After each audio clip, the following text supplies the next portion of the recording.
दिनांक 2 अक्टूबर गांधी जयंती के दिन कांग्रेस कमेटी के द्वारा एक दिवसीय धरना का आयोजन किया गया। कांग्रेस ओबीसी महिला आरक्षण कानून महिलाओं के लिए 33% आरक्षण लागू करने हेतु एक दिवसीय धरना प्रदर्शन किया गया। कांग्रेस कमेटी ने केंद्र सरकार के प्रति नियत और नीति पर महिलाओं के प्रति प्रतिबद्धता नहीं दिखती है। केंद्र सरकार महिलाओं को वोट लेने के लिए एवं सत्ता में बने रहने के लिए चुनावी जुमला है। कांग्रेस कमेटी ने मांग किया है कि 2024 में महिला आरक्षण लागू किया जाए और ओबीसी महिलाओं के लिए 33% आरक्षण सुनिश्चित किया जाए। किया गया इसको उस उद्देश्य से नहीं किया गया कि ओबीसी महिलाओं चाहे महिलाओं को हम फायदा पहुंचाएं। ये मुख्य उद्देश्य अभी था इलेक्शन में कैसे फायदा लेना है और आगे आकर सरकार में फिर सत्ता में कैसे आनी है, केवल उस उद्देश्य से इस विधेयक को पास किया। और दूसरी बात, जब इतनी हड़बड़ी इसमें नहीं थी, जब ये कहते हुए कि 29 के बाद लागू होगा, चाहे उससे और आगे समय जा सकता है, तो ऐसी परिस्थिति में यह भी लोकसभा का चुनाव होने वाला है, ये 6 महीने पहले ये लागू करने की आवश्यकता क्यों पड़ी?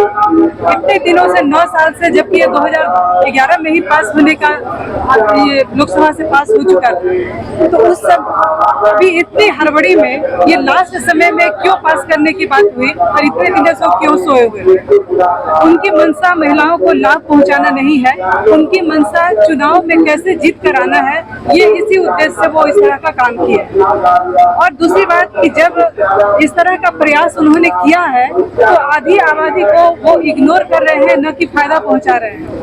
आप 10% जब ईडब्ल्यूएस को जब रिजर्वेशन देने की बात हुई तो इतनी जल्दबाजी में 2 दिन में वो रिजर्वेशन पास हो जाता है और रिजर्वेशन मिल जाता है हम लोगों को, और इसमें ओबीसी को कैसे माइनस कर दिया गया?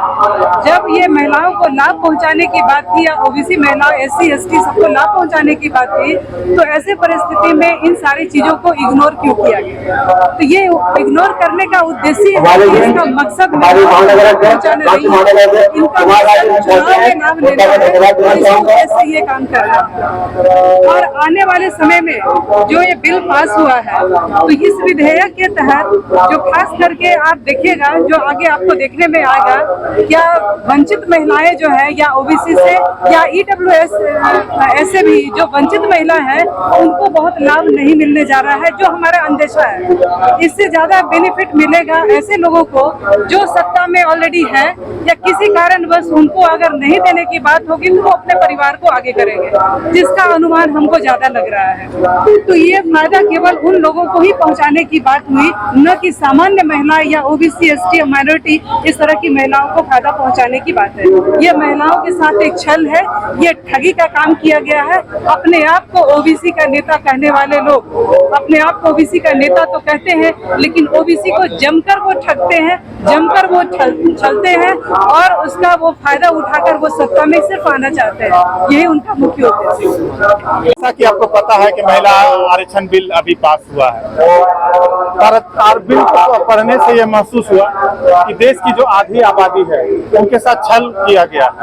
इतने बड़े वर्ग को इसे बिल में वंचित रखा गया है।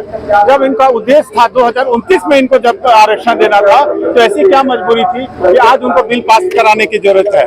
निश्चित रूप से वे 2024 में आने वाले चुनाव को ध्यान में रखकर उसका लाभ उठाने के लिए कार्यक्रम किया गया है।